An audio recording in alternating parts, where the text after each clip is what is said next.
పరిశుద్ధ గ్రంథమైన బైబిల్లో మన కొరకు దేవుడు సిద్ధపరిచిన సందేశాన్ని మీకు తెలియచేయడానికి ఇష్టపడుతున్నాను. కీర్తనల గ్రంథం 46వ అధ్యాయం 5వ వాక్య భాగాన్ని నేను చదువుతాను. శ్రద్ధగా దేవుని మాటలు మీరు ఆలకించాలని ప్రేమతో తెలియచేస్తూ ఉన్నాను. కీర్తనల గ్రంథం 46వ అధ్యాయం 5వ వాక్య భాగాన్ని నేను చదువుతూ ఉన్నాను. దేవుడు ఆ పట్టణంలో ఉన్నాడు, దానికి చలనం లేదు. అరుణోదయమున దేవుడు దానికి సహాయము చేయుచున్నాడు. ఈ మాటలు దేవుడు మన వినికిడిలో దీవించునుగాక.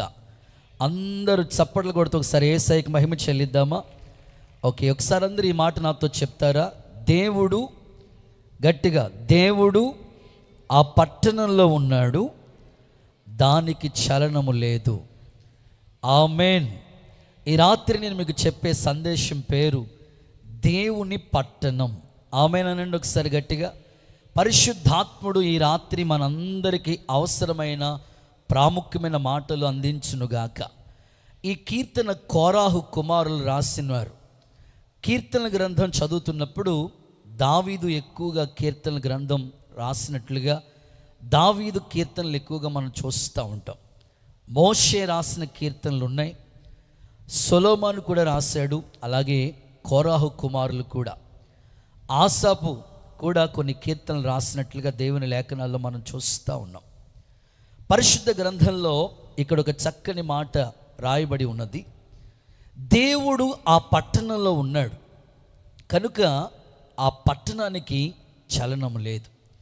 ఈ రాత్రి దేవుని పట్టణం అని పిలువబడుతున్న సంఘమైన మీ కుటుంబమైన ఈ రోజున పరిస్థితుల ప్రభావాన్ని చూస్తూ ఉంటుంటే చలించిపోతున్నారు, కదిలిపోతున్నారు. ప్రతికూలమైన పరిస్థితులు గుండగా ప్రజలు నడిపించబడతా ఉన్నారు. ఈ ఉదయకాలం నుంచి నేను ఆలోచిస్తూ ఉన్నప్పుడు దేవుడు నా హృదయంలో తీసుకొచ్చిన ఈ మాట, ఈ రాత్రి ఈ వాక్యాన్ని మీకు సందేశంగా తెలియచేయడానికి ఇష్టపడుతున్నాను. దేవుడు ఆ పట్టణంలో ఉన్నాడు. దేవుడు ఏ పట్టణంలో ఉంటాడో ఆ పట్టణానికి చలనము లేకుండగా, మరి ప్రాముఖ్యంగా అరుణోదయమున దేవుడు సహాయము చేసేటట్లుగా. ఆ పాటలో ఎబెనేజర్ అంటే దేవుడు సహాయకుడు, సహాయపు రాయి అని అర్థం. నిజంగానే దేవుడు ఎక్కడ ఉంటాడో వారి జీవితంలో తప్పకుండా దేవుని సహాయం అందునుగాక. యేసు నామములో ఎబెనేజరే మీకు దేవుడు సహాయము చేయునుగాక. ఆకాశవాక్యములు విప్పి పట్టజల్లంత విస్తారమైన దీవెనలతో నా తండ్రి మిమ్మల్ని నింపునుగాక. ప్రియులారా, దేవుని పట్టణం అంటే దేవుని సంఘం లేదా ఒక విశ్వాసి జీవితమే దేవుని పట్టణం. సియోను దేవుని పట్టణం, యెరూషలేం దేవుని పట్టణం. బైబిల్ గ్రంథంలో అనేక విధాలుగా గ్రంథస్థం చేయబడుతూ వచ్చింది. మనకి తెలిసిన పట్టణాలు చాలా ఉన్నాయి. మీకు తెలిసిన పట్టణాలు చెప్పండి అంటే వెంటనే చెప్తారు. విశాఖపట్నం, నర్సీపట్నం, మచిలీపట్నం, ఆ తర్వాత ఏవేవో పట్టణాలు ఉన్నాయి కదా, నిజాంపట్నం, ఎన్నో పట్టణాలు ఉన్నాయి. నేను అంటాను, దేవుడు ఏ పట్టణంలో ఉంటాడో, దేవుడు ఏ కుటుంబంలో ఉంటాడో ఆ కుటుంబానికి దేవుడే ఎబెనేజరై వారికి సహాయము చేస్తాడు. ఈ సంవత్సరం ప్రారంభంలోనే దేవుని యొక్క వాక్కులు మనకు తెలియచేయబడుతున్నాయి. దేవుడు ఏ స్థలంలో, ఏ ఇంటిలో, ఏ గృహంలో, ఏ సంఘములో ఉంటారో వారికి నిజంగానే దేవుని సహాయం అందుతుంది. అద్భుతంగా ఈ రాత్రి ఈ స్థలంలో అడుగుపెట్టిన మీ అందరి కుటుంబాలలో ఎబెనేజరై దేవుడు మీ అందరికీ సహాయము చేయునుగాక. మేము ఊహించలేదు, అస్సలు మేము వర్ణించలేదు. మీరు కూర్చున్న స్థలంలో ఒక స్థలం మొన్నే జనవరి 30వ తారీఖున ఆ స్థలం దేవుడు షమ్మా మినిస్ట్రీకి స్వాస్థ్యంగా అనుగ్రహించాడు. ఆమేన్ చెప్పండి ఒకసారి. ఎబెనేజరే దేవుడు మాకు సహాయం చేశాడు. ఆ పాటలో చాలా పదాలు వర్ణించుతూ వచ్చాం. మా భారమంతా నీ మీద మోపమయ్యా, మాకు నీ ద్వారాలు తెరిచావు ప్రభువా అని ఆ పదాలన్నీ కూడా ఆ పాటలో ఏర్పాటు చేయడం జరిగింది. నిజంగా ఎబెనేజర్ అయిన దేవుడు మనకెప్పుడు సహాయకుడిగా ఉంటాడండి. ఈ రోజున చాలామంది చదువుకుంటున్న విద్యార్థులు దేవుడు మాకు సహాయం కావాలి, జ్ఞానం విషయంలో మాకు సహాయం కావాలని అనుకుంటున్నారు. చాలామంది ఉద్యోగ ప్రయత్నాలు చేస్తూ ఉన్నారు, ఆ విషయాల్లో మాకు సహాయం కావాలనుకుంటున్నారు. మరికొంతమంది వ్యాపార ప్రయత్నాలు చేస్తున్నారు, అందులో మాకు సహాయం కావాలని కోరుకుంటున్నారు. ఇల్లు కట్టాలని, కూతురు పెళ్లి చేయాలని, ఉన్న ఆర్థికమైన ఇబ్బందుల నుంచి, రుణబాధల నుంచి విముక్తి పొందాలని, ఎలాగైనా మాకు సహాయం కావాలని అడుగుతూ ఉన్నారు. ఒక పట్టణంలోనే పరిపాలిస్తున్న రాజు దగ్గరికి వెళితే ఆ రాజు అంటాడు, దేవుడే మీకు సహాయం చేయకపోతే నేనెక్కడి నుండి సహాయం చేయగలుగుతాను. కాబట్టి ఏ పరిస్థితుల్లోనే సరే దేవుడు ఎబెనేజర్గా ఉండి ఈ సంవత్సరం మీ జీవితాల్లో అద్భుతమైన సహాయము చేయనుగాక. చప్పట్లు కొడుతూ ఒకసారి యేసయ్యకు మహిమ చెల్లిద్దాం. బైబిల్ గ్రంథంలో అనేకమైన పట్టణాలు ఉన్నాయండి. షునేమి పట్టణం, బబులోను పట్టణం, నినేవి పట్టణం, సమరయ పట్టణం, ఎఫెసీ పట్టణం, యెరూషలేము పట్టణం, యెరికో పట్టణం, ఎన్నో పట్టణాలు కనబడతా ఉన్నాయి. కానీ ఈ రాత్రి దేవుడు మాట్లాడుతున్నాడు, దేవుని పట్టణంగా నీ ఆత్మీయ జీవితం కట్టబడితే దేవుడి సహాయం నీకు సమృద్ధిగా అనుగ్రహించబడుతుంది. నీ జీవితంలో అరుణోదయముని దేవుని యొక్క దివ్యమైన ఆలోచనలు నీకు అనుగ్రహించబడతాయి. ఈ సంవత్సరాది మొదలుకొని సంవత్సరాంతం వరకు ఆయన దయగలిగిన కనుదృష్టి నీ మీద నిలిచి ప్రతి విషయంలో దేవుడు నీకు సహాయము చేయనుగాక. ఎబెనేజరై దేవుడు నిన్ను ఆదుకొనుగాక. ఒక వాగ్దానం ఇచ్చాడు కదా దేవుడు, భయపడకు, నేను నీకు దేవుడై ఉన్నాను, దిగులు పడకు, నేను నిన్ను బలపరుస్తాను, నీతి అనే నా దక్షిణ హస్తంతో నిన్ను ఆదుకుంటాను, నీకు సహాయము చేయవాడని నేనే అని వాగ్దానం చేశాడు.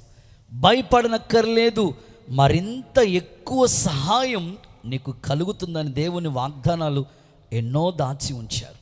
ఈరోజు దేవుడు ఏ వ్యక్తి జీవితంలో నిలిచి ఉంటాడో ఆ వ్యక్తికి నిజంగానే దేవుని సహాయం అందుతుంది. నిజంగా ఈ షమ్మా మినిస్ట్రీ ఒక సండే స్కూల్ పరిచర్య ద్వారా ప్రారంభించబడింది. ఒక చిన్న గదిలో, ఒక మాటలో చెప్పాలంటే ఒక పాకలోనే ప్రారంభించాం. అలా పాకలో ప్రారంభించబడిన ఈ పరిచర్యను దేవుడు అన్ని విధాలలో దేవుడే మాకు ఎబెనేజర్గా ఉండి సహాయకుడిగా ఉండి నడిపిస్తూ వచ్చాడు. ఇది 17వ సంవత్సరం ఇక్కడ సేవ ప్రారంభించబడి 17వ సంవత్సరంలో అన్ని విధాలుగా ప్రభు మాకు సేవలో సహాయ నిధిగా ఉంటూ వచ్చాడు.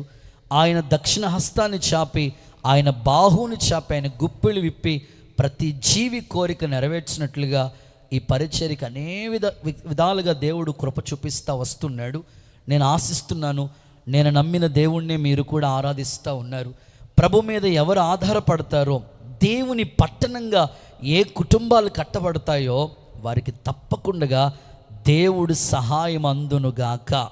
ఈరోజు చాలామంది దేవుడు లేకుండా ఎన్నో ప్రయత్నాలు చేస్తూ ఉన్నారండి. గతంలో అమెరికా ప్రాంతంలో ఆ ప్రాంతం మనకి హాలీవుడ్ అనే ప్రాంతం మీకు తెలుసు కదా, భయంకరంగా అగ్నికి బూడిదిగా మారిపోయింది. ఎందుకు అలా జరిగిందంటే కొన్ని వార్తల ప్రకారంగా దేవుడితో మాకు పని లేదు, గాడ్ ఈజ్ జీరో అన్నట్లుగా అనేక రకాలుగా హేళన చేసి మాట్లాడిన వార్తలు మనం అందరం విన్నాం. ప్రియులారా, దేవుడు లేకుండా ఏమీ కలగలేదు. కనిపించే సూర్యుడు, చంద్రుడు, నక్షత్రాలు, సృష్టి సమస్తం మానవాళి దేవుని నోటి మాట చేతన దేవుడు కలుగు చేస్తూ వచ్చాడు. తన పోలిక చొప్పున దేవుడు నరుని నిర్మాణం చేశాడు. అందుకనే దేవుడు ఏ పట్టణంలో, దేవుడు ఏ వ్యక్తి జీవితంలో, దేవుడు ఏ కుటుంబంలో ఉంటాడో వారికి దేవుని సహాయం తప్పకుండా అందుతుందండి. కానీ ఈరోజు దేవుడు లేకుండా ఎన్నో ప్రయత్నాలు చేసి గొప్ప ఆశీర్వాదం పొందాలని ఎందరో విఫలమవుతూ ఉన్నారు. ఈరోజు ఒక దైవజనుడిగా, ఒక అన్నగా నేను చెప్పగలిగిన మాట, దేవుడు నీ ఇంటిలో, నీ కుటుంబంలో, సంఘములో ఉండగలిగితే దేవుని సహాయం నీకు అందుతుంది. యేసు నామములో అలాంటి కృప మీకు అనుగ్రహించబడునుగాక.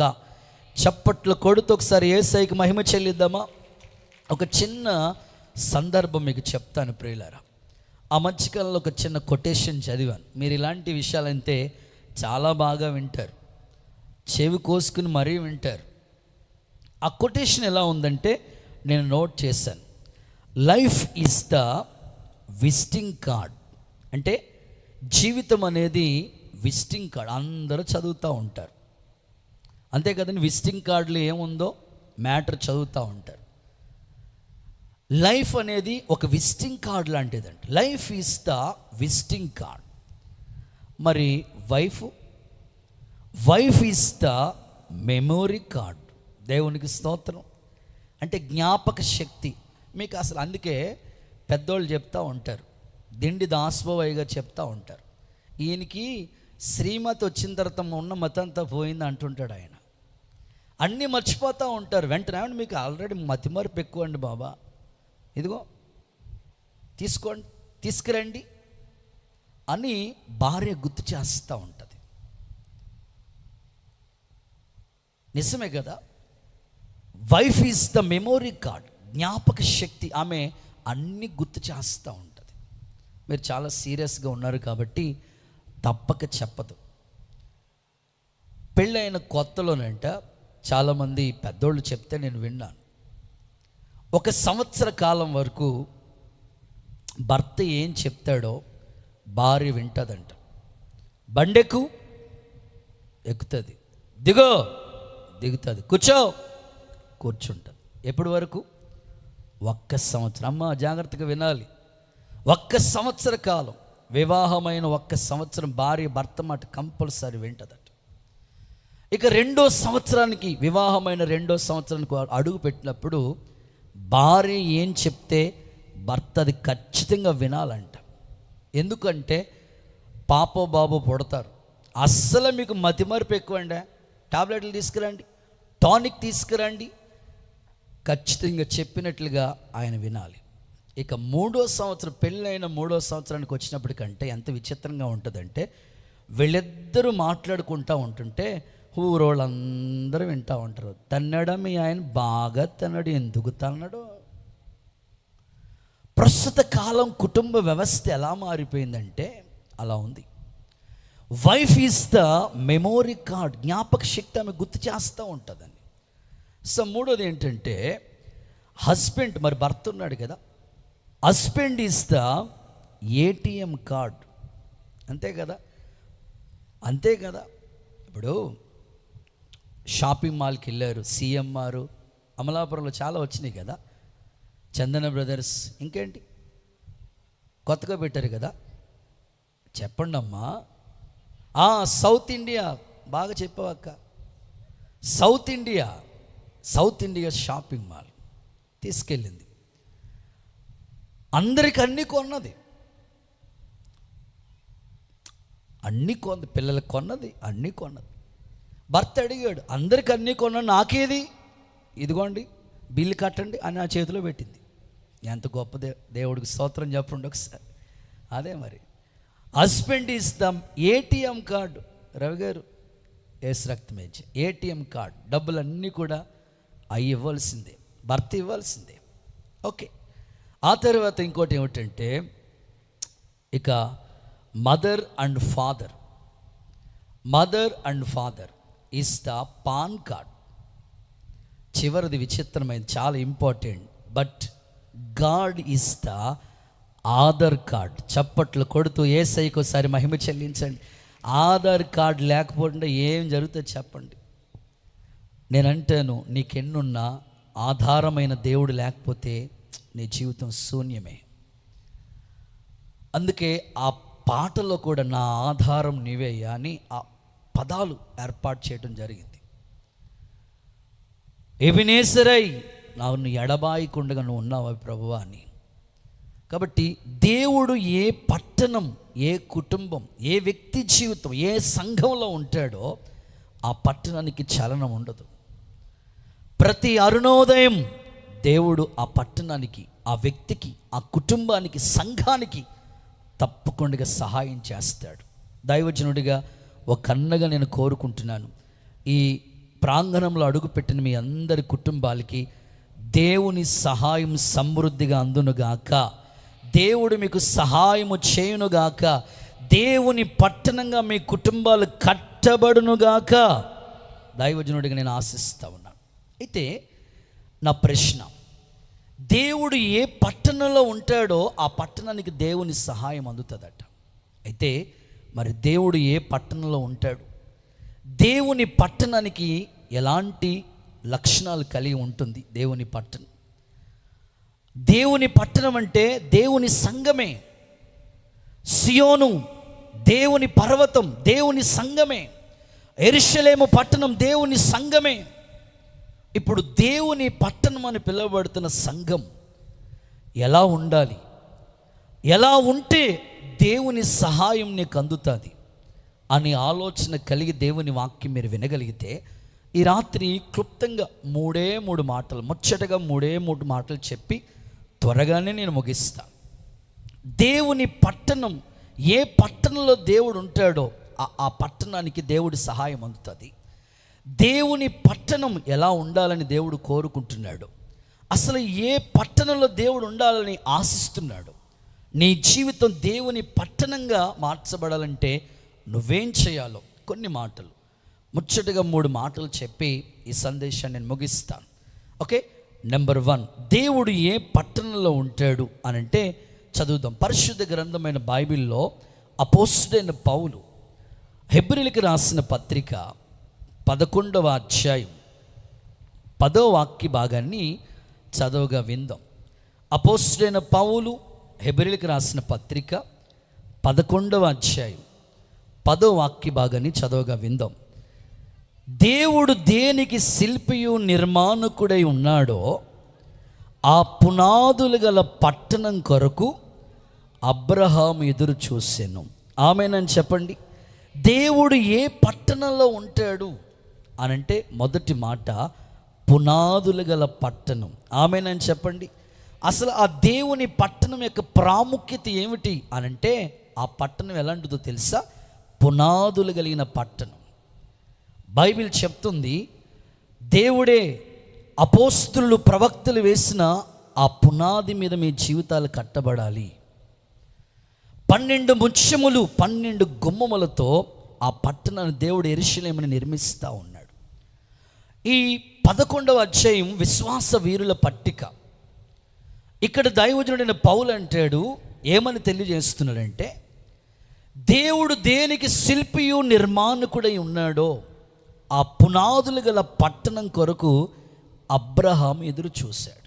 అంటే దేవుని పట్టణం ఎలాంటిది అనంటే మొదటి మాట పునాదులు గల పట్టణం. ఆ పట్టణం ఈరోజు నీ ఆత్మీయ జీవితం, నీ కుటుంబం, నీ వ్యక్తిగత జీవితం, నీ ఆత్మీయ స్థితి ఏ పునాది మీద కట్టబడి ఉన్నది? ఈరోజు క్రైస్తవ్యం ఎలా అయిపోయిందంటే పునాది లేని క్రైస్తవులుగా మిగిలిపోతూ ఉన్నారు. కీర్తనాకారుడు అంటాడు, వాక్య లేఖనాల్లో మనం చదువుకుంటూ వెళితే పునాదులు పాడైపోగా నీతిమంతులు కూడా ఏం చేయగలుగుతారు?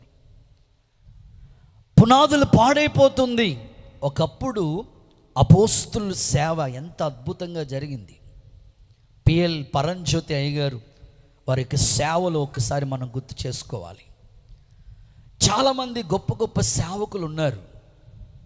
గొప్ప గొప్ప దైవజనులు ఏసన్న గారు, దైవజనులు భక్త సింగయ్య గారు, బైబిల్ మిషన్ స్థాపించిన దైవజనులు దేవదాసయ్య గారు, ఇలా గొప్ప గొప్ప సేవకులు వారు చక్కని పునాది మీద సంఘాలని స్థాపించుకుంటూ వచ్చారు.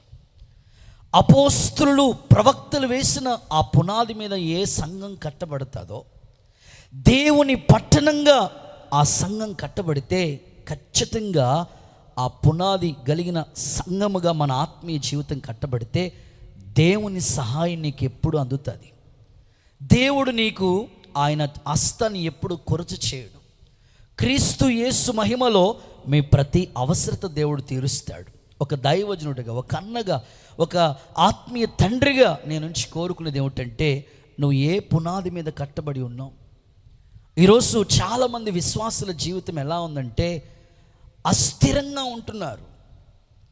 సరైన పునాది మీద కట్టబట్టలేదు వాళ్ళ జీవితాలు. మీ ఆత్మీయ జీవితం పునాదులు కలిగిన పట్టణాలుగా ఉంటే అప్పుడు మీరు దేవుని పట్టణంగా మార్చబడతారు. అప్పుడు మీకు దేవుని సహాయం మీకు ఎప్పుడు అందుతూ ఉంటుంది. పునాదులు సరిగ్గా లేకపోతే, ఫౌండేషన్ సరిగ్గా లేకపోతే ఆత్మీయ జీవితం అంత దీవెనకరంగా ఉండదు ప్రియులారా. ఒక ఇల్లు కట్టాలంటే మంచి పునాది ఉండాలి కదండి. ఒక అపార్ట్మెంట్ కట్టాలంటే ఫౌండేషన్ బాగుండాలి. పునాది సరిగ్గా లేకపోతే ఎంత కట్టిన ప్రయోజనం ఏంటి చెప్పండి. అందుకే యేసుక్రీస్తు ప్రభు ఉపమాన రీతిగా ఆ మాటలు తెలియజేస్తూ వచ్చాడు. ఇద్దరిని ఎగ్జాంపుల్గా చెప్తూ, ఒకడేమో ఇసుక మీద పునాదిని వేశాడట, మరొకడేమో బండ మీదను పునాదిని వేసి ఆ ఇంటిని కట్టారట. బైబిల్లో మనం చూస్తాం, బాగా చదివిన మాటలు ఇవి మీకు తెలుసు. వాన వచ్చింది, వరద వచ్చింది, గాలి వచ్చింది, ఇసుక మీద కట్టబడిన ఆ ఇల్లు కూలిపోయింది. కానీ బండ మీద కట్టబడిన ఇల్లు గాలి వచ్చినా వాన వచ్చినా పునాది లోతుగా త్రవ్వి చక్కని పునాదిగా కట్టబడి ఉంది కాబట్టి ఆ ఇల్లు స్థిరంగా నిలిచి ఉంది. ఒక అన్నగా, ఒక దైవజనుడిగా, ఒక తమ్ముడిగా కూడా నేను కోరుకుంటున్నాను, ఈ రోజున ఎన్నో సేవలు నిలిచి ఉన్నాయి, ఎంతోమంది ఆత్మీయ జీవితాలు నిలిచి ఉన్నాయి, అనేకులు మనకి మాదిరిగా ఉన్నారు. అయితే వారందరినీ మనం మార్గదర్శులుగా చూసుకుంటూ మన ఆత్మీయ జీవితాలు కూడా ఏ పునాది మీద కట్టబడుతున్నాం? పౌలు అంటాడు, నేర్పరైన శిల్పకారుని వలె నేను పునాదిని వేశాను, దాని మీద కడుతూ ఉన్నాను, వాని పని అగ్ని పరీక్ష చేస్తూ ఉంటుంది. ఈరోజు చాలామంది విశ్వాసులు సరైన ఫౌండేషన్ లేదండి, సరైన పునాది మీద వారి జీవితాలు కట్టబట్టలేదు. ప్రతిదానికి కూడా కదిలిపోతున్నారు, అస్థిరంగా ఉండిపోతున్నారు. ఈ సంవత్సరం ఈ ఉపదేశ పండుగలో ప్రభు నీకు చెప్తున్నాడు, నీ జీవితం దేవుని పట్టణం వలె కట్టబడునుగాక, యేసు నామములో కృప కుమ్మరించబడునుగాక. అక్కడ కొన్ని మాటలు మీకు చెప్పడానికి ఇష్టపడుతున్నాను. గాలి, వాన, వరద, ABC కొన్ని మాటలు చెప్తాను. గాలి అంటే సరైన నిర్వచనం ఏంటి అంటే, పునాది సరిగ్గా ఉండకపోవటానికి, కొంతమంది ఆత్మీయ జీవితం పాడైపోవటానికి గాలి. యోబు గ్రంథం 6:26 చదివితే గాలిని గురించి యోబు ఇలా చెప్తున్నాడు. ఏమంటున్నాడు? నిరాశగల మాటలు ఎలాంటివో తెలుసా? గాలి మాటలు. యోబు గ్రంథం 6:26 చివరిలో చూడండి. నిరాశగలవాని మాటలు ఎలాంటివి? గాలి. ఈరోజు చాలామంది పునాది సరిగ్గా లేకపోవటానికి కారణం ఏమిటంటే నిరాశగల మాటలు. దేవుని మందిరానికి వెళ్ళిపోతాను, ఏం జరిగింది నీకు? గాలి మాటలు. పెళ్ళయిందా? పిల్లలు పుట్టారా? ఇల్లు కట్టావా? అప్పు తీరిందా? కుటుంబం కట్టబడిందా? నీ భర్త మారాడా? ఎందుకు వెళ్ళిపోతున్నావు? తెగ వెళ్ళిపోతున్నావు, అక్కడే పడిపోతున్నావు, ఏంటి? నిరాశగల మాటలు చాలామంది విని దేవునికి దూరం అయిపోయి పునాది లేని విశ్వాసులుగా మిగిలిపోయిన వాళ్ళు ఎంతమంది లేరండి. నేను మరలా చెప్తున్నాను, నీతోనే విశ్వాస జీవితాన్ని ప్రారంభించిన వాళ్ళు ఈరోజు నీ ప్రక్కన ఉన్నారా? వాళ్ళు ఈ షమ్మా మినిస్ట్రీ ప్రారంభించినప్పుడు ఉన్నవాళ్ళు ఇప్పటికీ కొంతమంది ఉన్నారు. వారు సరైన పునాది మీద కట్టబడ్డారు. ఈరోజు చాలామంది గాలి మాటలు విని దేవునికి దూరమై చెదిరిపోతున్నారు. గాలి నిరాశ గల మాటలు, నిరాశ చూపిస్తూ ఉంటా నీకు. బైబిల్ చెప్తుంది కదా, ఎండిపోయిన ఎముకలు గురించి రాయబడిన మాట చూస్తే వారి ఆశలన్నీ విఫలమైపోయింది.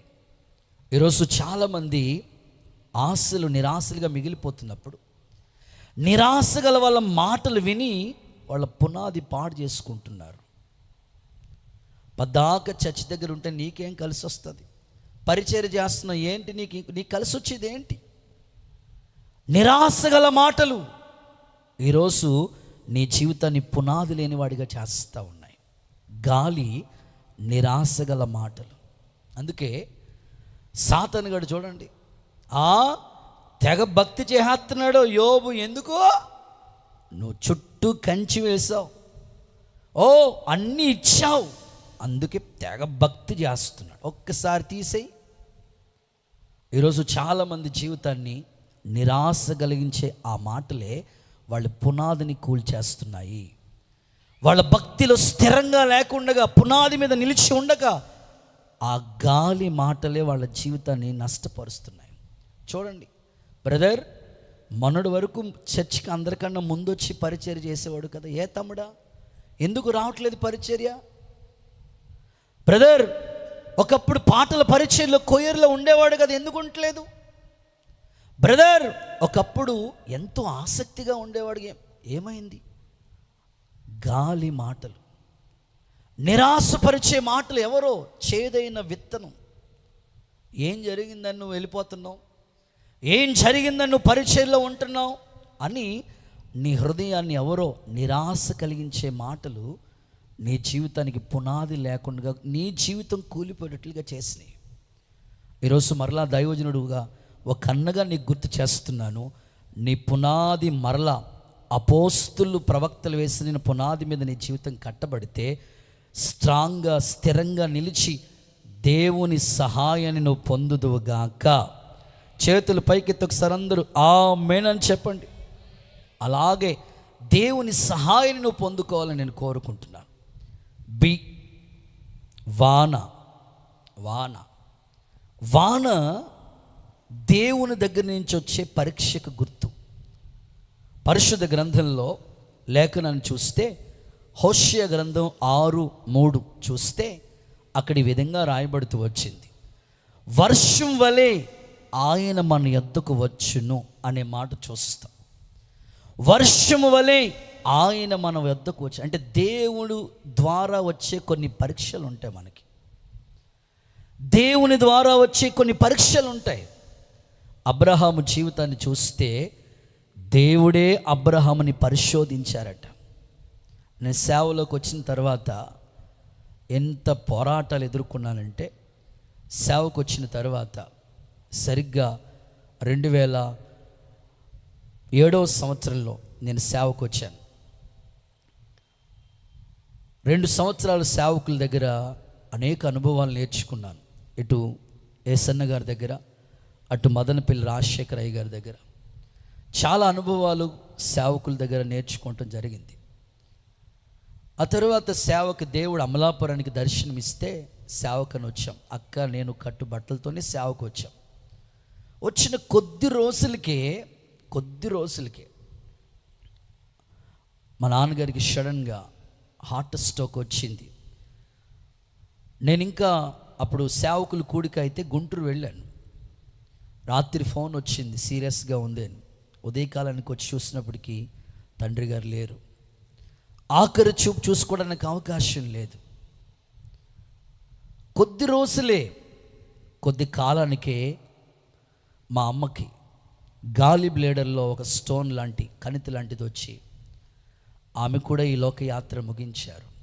అప్పుడు నేను అనుకున్నాను, ఈ సేవ నేను చేయలేను, నా వల్ల కాదు ప్రభువా. ఏంటి శ్రమలు, ఏంటి బాధలు, సేవ విడిచి పారిపోదాం వద్దనుకున్నాను నేను. కానీ విలియం కేరీ జీవిత చరిత్ర నన్ను నిలబెట్టింది. తన సొంత పిల్లలు చనిపోతే తను ఎవ్వరు కూడా పాతి పెట్టడానికి కూడా సహాయపడేవాళ్ళు లేకపోతే ఆయనే తన చేతులతో తీసుకెళ్ళి పాతి పెట్టుకున్నాడంట. రోషం కలిగిన సేవ కూడా అనే ఆ పుస్తకం నన్ను సేవలో నిలబెట్టింది. ప్రియులారా, ఈ రాత్రి ఎందుకు చెప్తున్నానంటే, చాలామంది దేవుని ద్వారా వచ్చే పరీక్షల్లో నిలబడకుండా పునాదిని పాడు చేసుకుంటున్నారు. వరద, ఇది చాలా ప్రమాదం.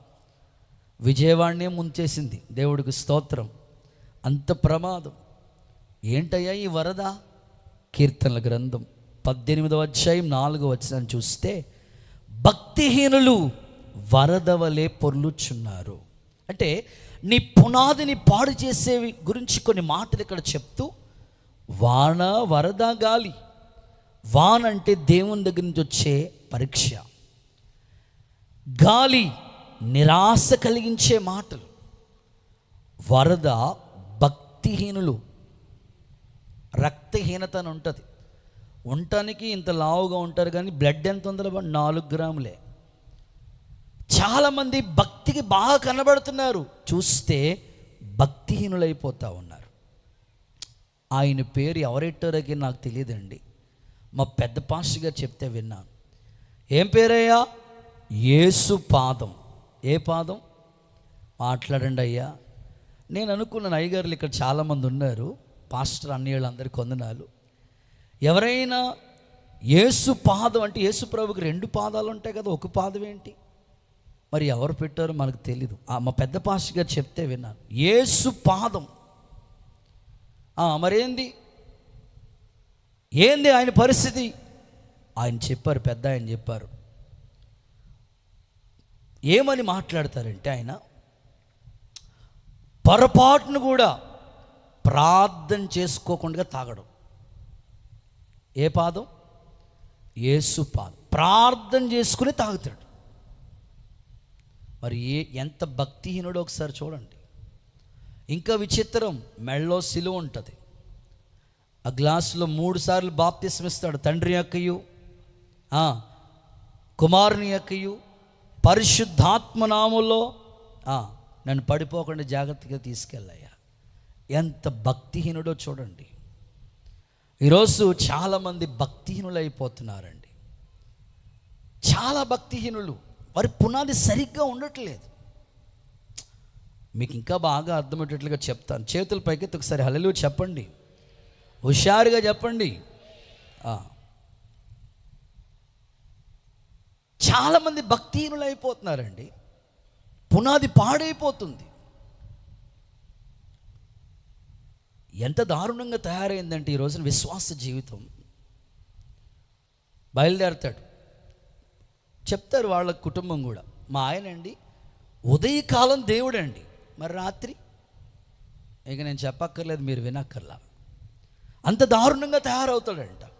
మళ్ళీ ఆదివారం చాలా భక్తి,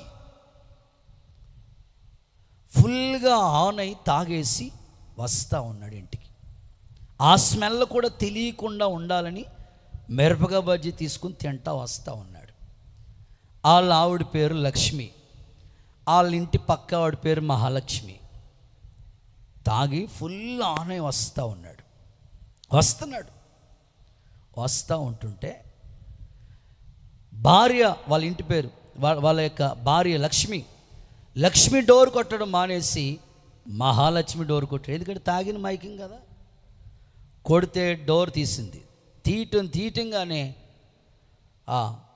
చూసి లాగి చెంప మీద ఒకటి ఇచ్చింది. వెళ్ళి డ్రైనేజ్లో పడ్డాడు. పడితే ఆ బజ్జీ వదిలేచ్చు కదండి, డ్రైనేజ్లో పడింది. పిల్లలు తీసేస్తున్నాడు మొత్తం. చేపలు పట్టేస్తున్నాడు. మొత్తం మీద తీసేసి నోట్లు ఎట్టేసుకున్నాడు, అని కొరికాడు. చూస్తుంది కప్ప.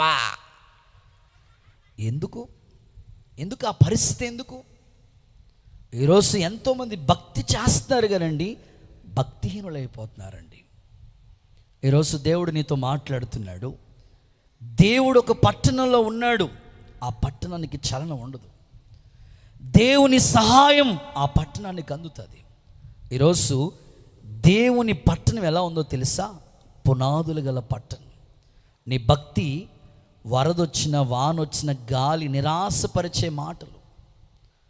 కొంతమంది అదేంటో నిరాశ కలిగించే మాటలు మాట్లాడతాయి. వారిని కృంగదీసి దేవుడి నుంచి దూరం చేస్తూ ఉంటారు. ఈరోజు దేవజనుడిగా నేను మాట్లాడుతున్నాను. నీ ఆత్మీయ జీవితం దేవుని పట్టణంగా కట్టబడితే నీకెప్పుడు దేవుడు సహాయం చేస్తాడు. ఎబెనేజరై ఆయన నీకు సహాయము చేయనుగాక. గట్టిగా ఒకసారి ఆమేన్ చెప్పండి. మనం ఎలాంటి పునాది మీద కట్టబడాలో తెలుసండి. ఎఫెసీ 2:20 ప్రకారం అపోస్తులు ప్రవక్తలు వేసిన పునాది.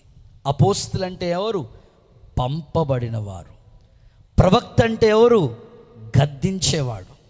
ఉన్నది ఉన్నట్లుగా చెప్పేవాడు.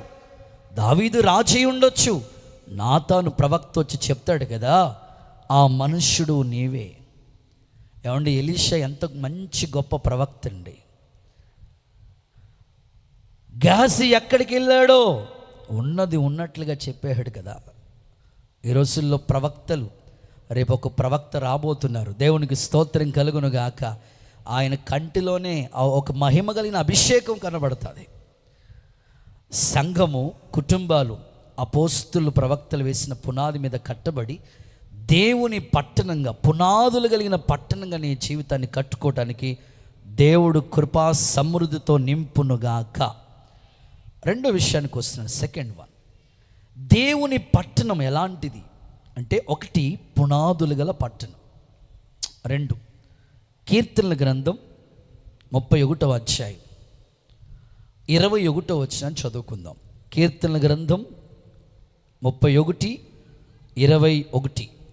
ప్రాకారం గల పట్టణంలో యెహోవా తన కృపను ఆశ్చర్యకరంగా నాకు చూపి ఉన్నాడు, ఆయన స్తుతి నొందునుగాక. అందరూ ఒకసారి ఆమేనండి. ప్రాకారం గల పట్టణం. రెండవది, దేవుని పట్టణం ఎలాంటిది అంటే ప్రాకారం గల పట్టణం. ఆ పట్టణం, ఈరోజు ఒక అన్నయ్యగా, ఒక దైవజనుడిగా మీతో మాట్లాడుతున్నాను. నీ జీవితానికి ప్రాకారం ఉందా? నీ కుటుంబానికి ప్రాకారం ఉందా? దేవుని పట్టణంగా నీ జీవితం కట్టబడాలి. ఆ పట్టణం ఎలాంటిదో తెలుసా? ప్రాకారం కలిగిన పట్టణం. ఒక ఇల్లు కడితే చుట్టూ కాంపౌండ్ వాళ్ళు కడతాం, ప్రాకారం. ఖచ్చితంగా ఒక స్థలాన్ని మనం కొంటే చుట్టూ ఒక వెంచర్ లాంటిది వేస్తాం, కంచి వేస్తాం. ఈరోజు విశ్వాస జీవితంలో ప్రాకారం లేని క్రైస్తవుడిగా మిగిలిపోతున్నారు, ప్రాకారం లేని విశ్వాసగా మిగిలిపోతూ ఉన్నారు. దైవజనుడిగా నేను కోరుకుంటున్నాను, నీ జీవితం ఒక ప్రాకారం ఉండాలి, నీ జీవితానికి ఒక కంచె ఉండాలి. యోబు ఇంటి చుట్టూ కంచె ఉన్నంతసేపు సాతానుగాడు రావటానికి అవకాశం లేదు. నీ ఆత్మీయ జీవితంలో కూడా ప్రార్థన అనేది ఒక ప్రాకారంగా ఉండాలి. ఇంకో మాటలో చెప్పాలంటే, రక్షణే ఒక ప్రాకారం. నీ రక్షణే నాకు ప్రాకారం అని, ప్రఖ్యాతియే గుమ్మములని ప్రవక్త యెషయా చెప్పాడు. ఒక వ్యక్తి జీవితంలో రక్షణ ప్రాకారంగా ఉంటుంది. ఆ రక్షణ ఏ వ్యక్తి జీవితంలో అనుమతించబడతాదో, ఏ వ్యక్తి రక్షింపబడతాడో, ఆ వ్యక్తి జీవితం చుట్టూ ఎప్పుడు కంచి ఉంటుంది. వాక్యం చెప్తుంది, సొంత రక్షణని భయముతో, వణుకుతో కొనసాగించండి. బైబిల్లో ఈ విధంగా రాయబడుతూ వచ్చింది, సమస్త వేషధారణ, సమస్త కపటం మానేసి క్రొత్తగా జన్మించిన శిశువుని పోలిన వారే రక్షణలో ఎదుగునట్లు నిర్మలమైన వాక్యం అనే పాలను అపేక్షించండి. ఈరోజు చాలామందికి రక్షణ లేదు. దేవుని వాక్యం చెప్తుంది, ఇదే మిక్కిలి అనుకూల సమయం, ఇదే రక్షణ దినం. ఇంత గొప్ప రక్షణ నిర్లక్ష్యం చేస్తే శిక్ష ఎలాగో తప్పించుకుంటావు? దేవుడు ఈ సభలలో అనేకమైన హృదయాలు ఆయన వైపుకు త్రిప్పునుగాక, మనస్సు మారి నూతనమగునుగాక, రూపాంతరము చెందుదురుగాక. అయ్యలారా, రక్షణ పొందటానికి మేము ఏం చేయాలని చెరసాల నాయకుడు మార్పు చెందునట్లుగా అనేకల కుటుంబాలు మార్పు చెందునుగాక. ఆ కుటుంబానికి దేవుడు రక్షణను ఒక ప్రాకారంగా ఉంచునుగాక. చదువుదాం ఆ మాట. యెషయా గ్రంథం 60వ అధ్యాయం 18వ వచన భాగంలో ఈ విధంగా రాయబడుతూ వచ్చింది. యెషయా గ్రంథం 60వ అధ్యాయం 18వ వచనంలో ఈ విధంగా రాయబడుతూ వచ్చింది, నీ రక్షణయే నాకు ప్రాకారములు, ప్రఖ్యాతియే నీ గుమ్మములని నువ్వు చెప్పుకుందు. అంటే రక్షణ ఒక ప్రాకారంగా ఉంటుంది. దేవుని పట్టణంగా నీ జీవితం, నీ కుటుంబం, నీ వ్యక్తిత్వం కట్టబడితే దేవుని సహాయం నిజంగా నీకు అందుతుంది. చెరసాల నాయకుడు చనిపోదామని వెళ్ళాడు, కానీ పౌలు, శీల ప్రకటించిన సువార్త నిజంగా దేవుని సహాయం అంది. ఆయన ఒక్కడే కాదు, తన ఇంటోళ్ళందరూ రక్షింపబడ్డారు. కొర్నేలి ఇంటికి దైవజనుడైన పేతురు అడుగు పెట్టిన తర్వాత ఇంటోళ్ళందరికీ రక్షణ వచ్చింది. జక్కయ్య ఒక్కడే కాదు, జక్కయ్య యేసయ్యను చూడాలని వెళ్ళాడు. జక్కయ్య ఇంటికి రక్షణ వచ్చింది. యెహోషువ అంటాడు, నేనును నా ఇంటి వారు యెహోవానే సేవించుదాం. నోవాహు వాడలో 8 మంది రక్షింపబడి ఉన్నారు. ఆ రక్షణ వాడలో ఈరోజు ఒక దైవజనుడిగా కోరుకుంటున్నాను, ఏ కుటుంబానికి రక్షణ అనే ప్రాకారం లేదో, ఇంకా నువ్వు దేవుని పట్టణంగా కట్టబడలేదో, ఈ సభల 2వ రాత్రి యేసు నామములో నీ కుటుంబానికి దేవుడు రక్షణ ప్రాకారాన్ని అనుగ్రహించునుగాక. యేసు నామములో కృప అనుగ్రహించబడునుగాక. ఇంకొంచెం మన బైబిల్లో చదువుతూ ఉంటే జకర్యా గ్రంథంలో ఈ మాట రాస్తారు. 2వ అధ్యాయం 5వ వచనాన్ని చూస్తే, నేను దాని చుట్టూ అగ్ని ప్రాకారంగా ఉంటాను, దానిని మహిమకు కారణముగా ఉంచుతానని ప్రభు చెప్పారు. అంటే రక్షింపబడిన వ్యక్తి జీవితంలో ఒక అగ్నియే ఒక ప్రాకారంగా ఉంటుంది. నేను దాని చుట్టూ అగ్ని ప్రాకారంగా ఉంటాను, దానిని మహిమకు కారణంగా చేస్తాను. అంటే ఏ వ్యక్తి జీవితంలో రక్షణ పొందుకొని ఆధ్యాత్మికంగా ఎదుగుతూ ఉంటాడో, రక్షణ కాపాడుకుంటూ కొనసాగించుకుంటూ సాగిపోతాడో, ఆ వ్యక్తి చుట్టూ దేవుడు ఒక అగ్ని ప్రాకారం ఉంచుతాడు. ఈరోజు చాలామంది యవనస్తులు జీవితం ఎంత దారుణంగా మారిపోతుందంటే, యవన కాలంలోనే చాలా నిండు నూరేళ్ల జీవితాన్ని అర్ధాంతరంగా ముగిస్తూ ఉన్నారు. ఈ రోజుల్లో చూడండి, రోడ్డు పక్కన ఫ్లెక్స్లన్నీ చూస్తూ ఉంటుంటే చాలా చిన్న వయసు కలిగిన వాళ్ళే, 18 ఏళ్ళు, 20 ఏళ్ళు, 30 సంవత్సరాలు కూడా నిండకుండగానే చాలామంది అర్ధాంతరంగా ముగిస్తూ ఉన్నారు. ఈ రాత్రి అలాంటి యవనస్తుల హృదయాలు యేసు నామములో తెరవబడునుగాక, యేసు నామములో పట్టబడునుగాక. ప్రియులారా, అగ్నికుండే లక్షణాలు ఏంటో తెలుసండి. ఒక వ్యక్తి రక్షింపబడిన తర్వాత నీ చుట్టూ దేవుడు ఒక అగ్ని ప్రాకారం ఉంచుతాడు. అగ్నికుండే కొన్ని మాటలు ఇక్కడ చెప్తాను. అగ్ని చెత్తంతటిని కూడా బూడిదిగా మార్చేస్తుంది. ఈరోజు చాలామంది యవనస్తులు హృదయాల్లో ఎంతో భయంకరమైన చెత్త, చిన్న వయసులోనే ప్రేమ అనే వలయంలో పడిపోతూ ఉన్నారు. ఓ పిల్లోడు అంటాడు, చదువుకునే పిల్లలు కదండి, ఈరోజు కాలేజీ చదువుకోవాల్సిన పిల్లలు అనవసరమైన చెత్త అంతా కూడా వాళ్ళ హృదయంలో తెచ్చుకుంటున్నారు. నువ్వు రక్షింపబడితే నీలో అగ్ని ప్రాకారం, ప్రతి చెత్త కాలిబూడిదైపోతుంది. ఎంత దారుణంగా తయారవుతున్నారంటే ఈరోజు యవనస్తులు భయంకరంగా. ఇలా అంటాడు ఆ యవనస్తుడు, శృతి, నువ్వు నన్ను ప్రేమించకపోతే కొబ్బరి చెట్టు ఎక్కేస్తాను అంటున్నాడు. ఆ అమ్మాయి చాలా తెలివైంది. కొబ్బరి చెట్టు ఎక్కితే ఇంజనీరింగ్ కాలేజ్ అమ్మాయిలు కనబడుతున్నారు అంటున్నాడు. అవునా, చేతులు వదిలే మెడికల్ కాలేజ్ అమ్మాయిలు కూడా కనబడతారు. ఎక్కడ తీసుకెళ్తారండి చేతులు వదిలేతే? హాస్పిటల్లోనే కదా. ఈరోజు యవనస్తుల హృదయం భయంకరమైన చెత్త. నువ్వు రక్షింపబడితే నీ చుట్టూ అగ్ని ప్రాకారంగా దేవుడు ఉండునుగాక. చప్పట్లు కొడుతూ యేసయ్యకు మహిమ చెల్లిద్దాం. ప్రతి చెత్త కాలి బూడిదైపోవునుగాక. అగ్ని ప్రాకారంగా దేవుడు ఉంటాడు. ఇంకా అగ్నికి ఉండే మరొక లక్షణం ఏంటో తెలుసా? అగ్ని అలా పైకి వెళ్తూ ఉంటుంది.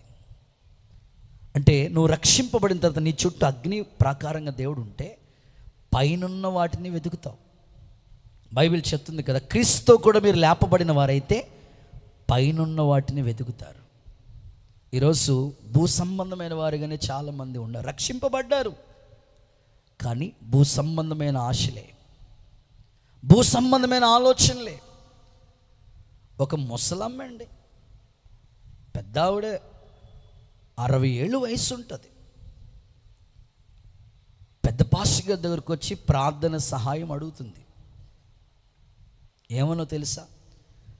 అయ్యగారు, నాకు ఒకే ఒక కోరిక అండి, మా మనవరాలు పెళ్ళి అయిపోతే ఆ పెళ్ళి చూసి అలాగ నెమ్మదిగా ప్రభు సన్నిధికి వెళ్ళిపోతాను అయ్యగారు. అయ్యగారు అన్నారట,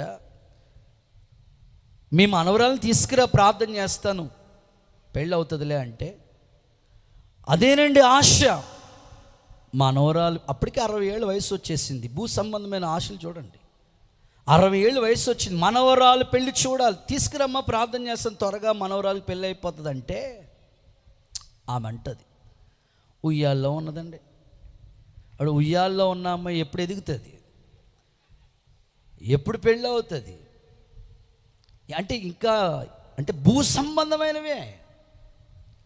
నువ్వు రక్షింపబడితే నీ చుట్టూ అగ్ని ప్రాకారం ఉంటే పరసంబంధమైన వాటి గురించి నీ ఆశ ఉంటుంది, పరలోక సంబంధమైన వాటిని గురించి నీ దర్శనం ఉంటుంది. ఇంకా ఎంతకాలం? ఈ లోకం శాశ్వతమైనది కాదు. నిలువరమైన పట్టణం మనకి ఇక్కడ లేదు. ఉండబోతున్న ఆ సియోను పట్టణం కొరకు మనం ఎదురు చూడాలి. క్రీస్తుతో కూడా లేపబడిన వారు పైనున్న వాటిని వెతుకుతారు. అగ్నికుండే మరొక లక్షణం ఏంటో తెలుసా? అగ్ని ఏదైనా సరే, ఏ వస్తువునైనా సరే తనలాగా మార్చేసుకుంటుంది. కొలిమి ఉంటుంది కదా, కొడవాళ్ళు కత్తులు తయారు చేస్తారు కదా, ఒక ఇనుమును తీసుకెళ్ళి అగ్నిలో పెట్టారనుకోండి, అది ఎర్రగా అగ్నిలాగా మారిపోతూ ఉంటుంది. అంటే అగ్నికి ఉన్న క్వాలిటీ ఏమిటంటే ప్రతి చెత్త కాలిబూడిదైపోతుంది. అగ్ని పైకి వెళ్తుంది, పై సంబంధమైన వాటిని వెతుకుతుంది. అంత మాత్రమే కాదు, అగ్ని ఏ వస్తువునైనా తనలా మార్చేసుకుంటుంది. ఈరోజు అగ్ని ప్రాకారంగా ఉన్న దేవుడు నీ జీవితాన్ని మత్స డాగు కలంకము లేని మహిమగల సంఘముగా ఆయన ఎదుట నిలబెట్టునుగాక, రూపాంతరము చెందుదురుగాక, క్రీస్తు పోలికలో మార్చబడుదురుగాక. గట్టిగా చప్పట్లు కొడుతూ యేసయ్యకు మహిమ చెల్లిద్దాం. ఈరోజున ఒక దైవజనుడిగా నేను అలా కోరుకుంటున్నాను. మీ జీవితాలు అలా ఉండాలని ఆశిస్తూ ఉన్నాను. కానీ ఈరోజు చాలామందికి అగ్ని ప్రాకారం లేదండి, రక్షణ ప్రాకారం లేదు వాళ్ళకి. వారు దేవుని పట్టణంగా కట్టబట్టలేదు. ఎలా ఉన్నారో తెలుసా వారి పరిస్థితి? ఈ మధ్యకాలంలో ఎవరో చెప్తే విన్నానండి. వాళ్ళ అమ్మ 10th అయింది, ఇంటర్మీడియట్లో జాయిన్ చేశారట ఆ పాపని. ఇంటర్లో జాయిన్ చేయడానికి ఆ అమ్మాయి కాలేజీకి వెళ్ళటానికి ఒక కారు కొన్నది. కొంతమంది తల్లిదండ్రులు పిల్లల్ని చేతులారా వాళ్ళే, మేబీ వాళ్ళ దూరం ఎంత, కాలేజ్ 1 కిలోమీటర్, వాళ్ళ ఇంటికి కాలేజ్ 1 కిలోమీటర్ దూరానికి కారు కొన్నది. అంత మాత్రమే కాదు, ఒక డ్రైవర్ని కూడా పెట్టింది. సరిగ్గా 6 నెలలు తీసుకెళ్ళాడండి కాలేజ్కి. రోజు తీసుకెళ్తున్నాడు, దించుతున్నాడు, మళ్ళీ తీసుకొస్తున్నాడు.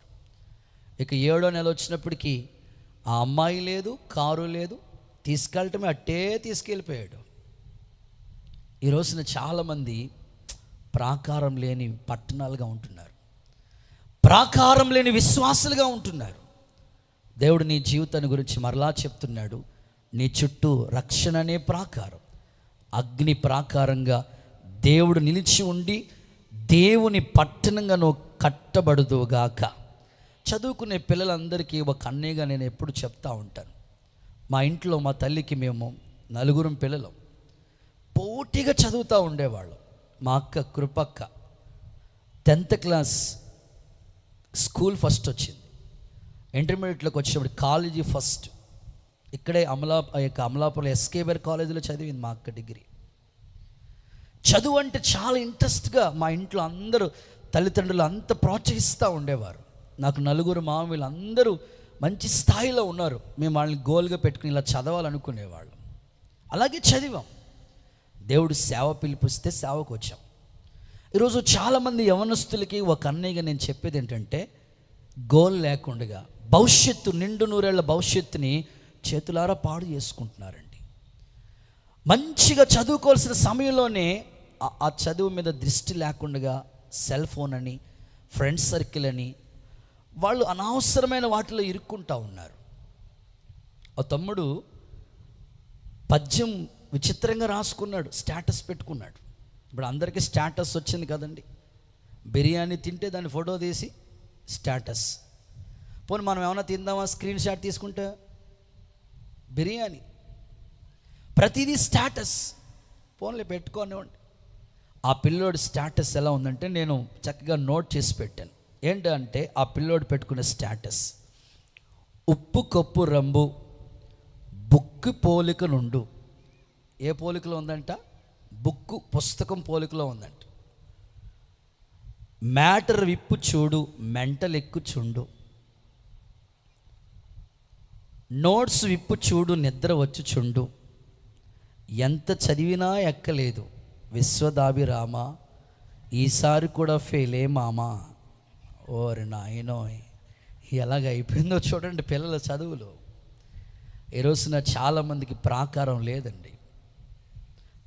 నీ ఇంటి చుట్టూ ప్రార్థన ప్రాకారం, రక్షణ ప్రాకారం, అగ్ని ప్రాకారం, నువ్వు దేవుని పట్టణంగా కట్టబడే కృప దేవుడు నీకు అనుగ్రహించబడునుగాక.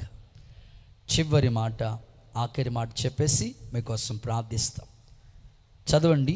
దేవుని పట్టణం ఎలాంటిదో తెలుసా? 1 చెప్పండి, పునాదులు గల పట్టణం. 2 ప్రాకారం గల పట్టణం.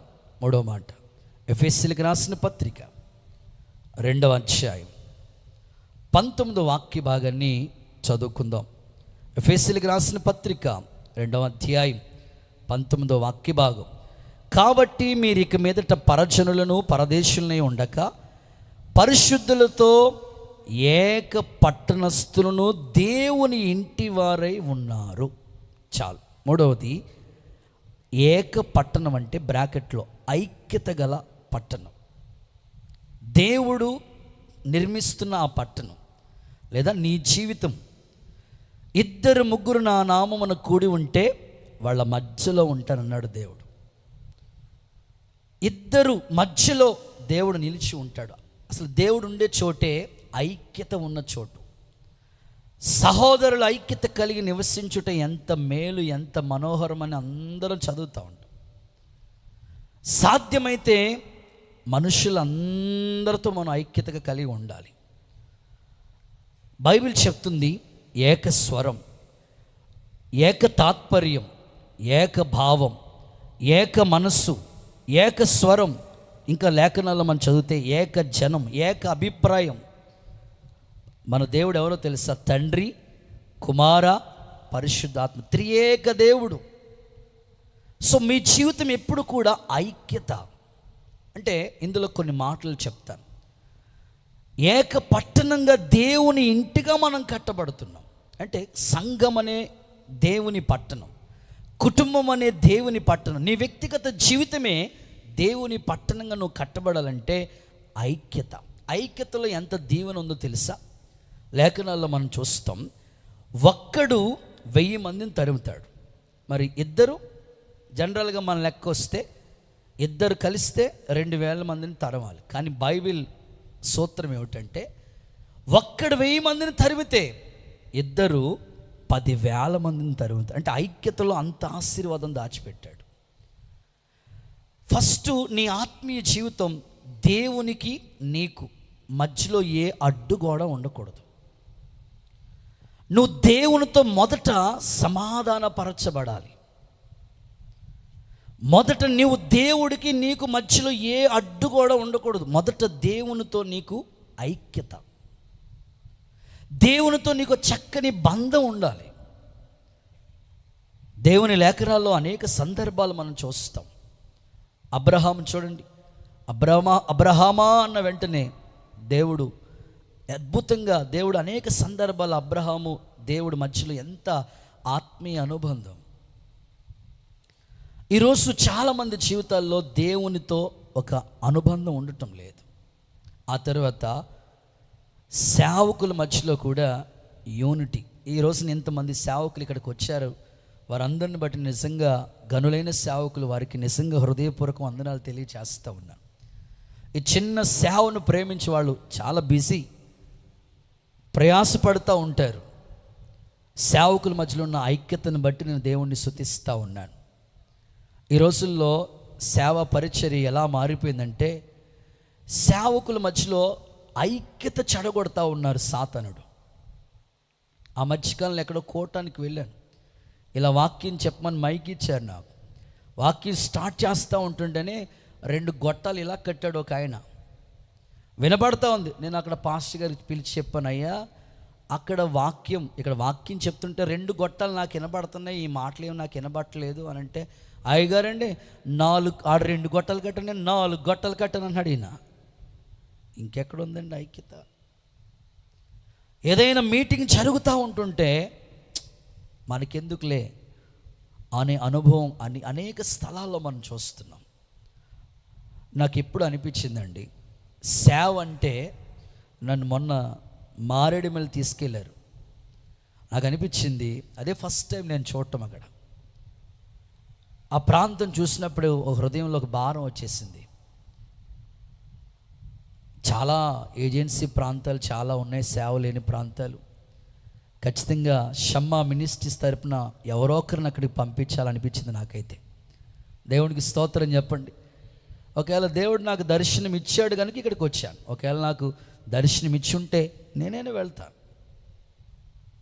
ప్రస్తుతం ఎలా అయిపోయిందంటే, సంఘాలు ఉన్న చోట్లే మరలా సంఘాలు, ఇంటి పేరు వాళ్ళందరినీ తీసుకెళ్ళి ఒక గుంపు, సంఘాలని మొక్కలు చెక్కలు చేసే పరిస్థితులు ఏర్పడిపోయినాయి. ఇప్పుడు వాళ్ళ కుటుంబస్తులందరినీ, వారి కులాస్తులందరికీ ఒక సంఘం అయిపోతుంది. ఎక్కడుంటాడండి దేవుడు? అక్కడ ఐక్యత ఉన్న స్థలంలో ప్రభు ఉంటారండి. ఇక్కడ చాలామంది సేవకులు వాళ్ళ సొంత గ్రామాలు, సొంత ప్రాంతాలు విడిచిపెట్టి, తల్లిని తండ్రిని అందరిని విడిచిపెట్టి మహిమగల సేవలు వారు ఉన్నారు, ఘనమైన సేవ చేస్తూ ఉన్నారు. నేను ఆశిస్తాను సేవకుల మధ్యలో ఐక్యత అంతము వరకు కూడా కాపాడబడుదుముగాక. ఎవరి సేవ వాళ్ళు చేసుకోనివ్వండి, ఎవరి పరిచర్య వాళ్ళు చేయనివ్వండి. ఒక్కరి వల్ల అన్నీ జరగవు. ఎవరికి దేవుడు ఏ సామర్థ్యం ఇస్తాడో జరిగిపోవాలి, అలా సేవ జరుగుతూ ఉండాలి. ప్రత్యేకంగా కుటుంబాల మధ్యలో కూడా ఐక్యత ఉండాలండి. విశ్వాసకి సేవకుడికి మధ్యలో ఐక్యత ఉండాలి. ఇప్పుడున్న బాధ అంతా ఏంటంటే, విశ్వాసకి సేవకుడు అంటే పట్టలేదు. అసలు నిన్ను దేవుని ఎదుట నిలబెట్టేది ఎవరో తెలుసా? సేవకుడే. మచ్చ డాగు కలంకం లేని మహిమగల సంఘంగా నిలబెట్టేది సేవకుడే. అలాంటి సేవకునితో నువ్వు ఎప్పుడూ ఐక్యత కలిగి ఉండాలి. సేవకుడికి నీకు మధ్యలో ఏమీ ఆస్తి తగాదాలు లేకపోతే సరిహద్దు గొడవలు ఏమీ లేవు కదా. ఎందుకు సేవకుడితో అసమాధానంగా ఉంటావు? ఎప్పుడు దైవజనులతో ఒక చక్కని సహవాసం, ఐక్యత ఎప్పుడు కలిగి ఉండాలి. పరిశుద్ధాత్ముడు నీకు సహాయము చేయనుగాక. గట్టిగా ఒకసారి అందరూ ఆమేన్ అని చెప్పండి. ఎఫెసీ పత్రిక 4వ అధ్యాయం 1వ వచనంలో మనం చదువుకుంటాం కదా, ఆత్మ కలిగించు ఐక్యతను మనం ఎప్పుడు కాపాడుకుంటూ ఉండాలి, ఖచ్చితంగా కాపాడుకుంటూ ఉండాలి. నేను ఎప్పుడు చెప్తా ఉంటానండి, కాళ్ళలో ముళ్ళు గుచ్చుకుంటే, కాళ్ళలో కదా గుచ్చుకుంది ముళ్ళు, వెంటనే కాళ్ళలో ముళ్ళు గుచ్చుకుంటే నోరు ఏమంటుంది చెప్పండి? అమ్మా. నోరుకి ఏమొచ్చింది? సరే, నోరు మాట్లాడింది, వెంటనే చెయ్యి కాళ్ళ దగ్గరికి వెళ్ళిపోతుంది, కళ్ళల్లో నీళ్ళు వస్తూ ఉన్నాయి. అంటే బాడీలో అవయవాలు ఎలా స్పందించినాయో సంఘంలో కూడా విశ్వాసుల మధ్యలో ఎప్పుడు ఈ ఐక్యత ఉండాలండి. ఆ ఐక్యతను చెడగొట్టడానికి సాతాను గాని ఎన్నో ప్రయత్నాలు చేస్తూ ఉంటాడు. కొంతమంది ఏమనుకుంటారంటే, నాకు ఎవరితో సంబంధం లేదు అనుకుంటారు. ఏమండి, చేతికి 5 ఏళ్ళు ఉన్నాయి, అన్నీ ఒకలాగా లేవు, కానీ అన్నీ కలిసి ఉన్నాయి. ఒక్క ఏళ్ళతో ఏం చేయగలుగుతావు? ఒక మై కట్టుకోగలుగుతాను నేను, ఇంకొక ఏళ్ళు సపోర్ట్ కావాలి. ఐక్యత ఉన్న చోటే దేవుడు ఉంటాడు. ఏక పట్టణంగా కట్టబడాలి. ఇప్పుడు మన అవయవాల్లో మన శరీరం, సంఘం అనే శరీరం, ఈ శిరస్సు ప్రభు, ఈ అవయవాలు ఒకదానితో ఒకటి కలిసి ఉన్నట్లు సంఘంలో అందరూ ఐక్యత కలిగి ఉండాలి. కానీ కన్ను చేసే పని కన్ను చేస్తుంది. కన్ను ఏంటి? చూడటం. చెవేంటి? వినడం. నోరు మాట్లాడటం. చేతులు ఆదుకోవటం. కాళ్ళు నడవటం. కొన్ని కనబడే అవయవాలు ఉన్నాయి, కొన్ని కనబడిన అవయవాలు ఉన్నాయి. అలాగని ఏ అవయవం కూడా తక్కువ కాదు. సంఘంలో కూడా ఎవరు చేసే పనులలో ఈ రోజున మేము స్టేజ్ మీద కనబడుతున్నాం, కానీ మా స్టేజ్ వెనకాల ఎంతోమంది గ్రౌండ్ వర్క్ చేసేవాళ్ళు. రాత్రంతా మీరైనా నేనైనా పడుకున్నానేమో కానీ తెల్లవారు వరకు ఇక్కడ డ్యూటీ చేసిన వాళ్ళు ఉన్నారు, పొయ్యి దగ్గర పరిచర్య చేసిన వాళ్ళు ఉన్నారు. వాళ్ళందరూ మరుగై ఉన్నారండి. అందుకే ఆ పాటలో ఆ చరణం పెట్టాం, మరుగైన నన్ను నా దగ్గరికి నువ్వు చేరావు ప్రభువా, నా దీనస్థుతి నువ్వు కోరావు ప్రభువా అని. ఎంత మరుగై ఉంటామో దేవుడు అంత వెలుగులోకి మనల్ని తీసుకొస్తూ ఉంటాడు. కానీ సంఘంలో విశ్వాసులు ఏమనుకుంటారంటే ప్రతి దాంట్లో నేను కనబడాలి అనుకుంటారు. ఇంకా ఏమనుకుంటారంటే నేను ఇంత చేస్తున్నాను, నా గురించి ఒక్క మాట కూడా చెప్పలేదు. ఒకసారి ఎవరో చెప్తే విన్నానండి, ఉప్పు అంటుందట, కరివేపాకు, ఈ రెండు మాట్లాడుకుంటున్నాయట. మాట్లాడుకుంటూ చికెన్ బాగుంది, ఇప్పుడు బర్డ్ ఫ్లూ ఏ ఫ్లూ వచ్చిందయ్యా? వచ్చింది, అందుకే వేయలేదు మీకు, దేవుడికి స్తోత్రం, హల్లెలూయా చెప్పండి అమ్మా. చికెన్ బాగుంది, మటన్ బాగుంది, గోంగూర బాగుంది, అన్నీ బాగున్నాయని కూరలనే మెచ్చుకుంటున్నారు. కానీ అసలు ఈ కూర ఎంత టేస్ట్గా రావటానికి ఎవరు మాట్లాడండి? ఉప్పే కదా, ఉప్పు లేని కూర ఏది బాగుంటుంది? ఇంత టేస్ట్గా ఉంటాను నేను కదా కారణం. నన్నెవ్వరూ మెచ్చుకోవట్లేదేంటి, నేను అసలు కనబట్టలేదేంటి అని కరివేపాకు ఇద్దరు మాట్లాడుకుంటున్నారంట. ఎవరు? కరివేపాకు, ఉప్పు అన్నదంటే నేను కనపడకపోయినా నేను కరిగిపోతాను, కనపడకుండా పోతాను, కానీ టేస్ట్కరంగా ఉంటాను. కరివేపాక నువ్వు కనబడతావు కాబట్టి అందుకే తీసుకెళ్ళి నిన్ను బయట ఆడేస్తారు. ఈరోజు ఒక తీర్మానం చేసుకో, ఎంతమంది కనబడాలనుకుంటున్నారు? కనబడాలనుకున్న వాళ్ళందరినీ దేవుడు పక్కకు పెడతాడు. మరుగై ఉన్నావనుకో, ఆ సమయం వచ్చేటప్పటికి తీసుకొచ్చి నిన్ను నిలబెడతాడు. ఆమేన్ చెప్పండి ఒకసారి.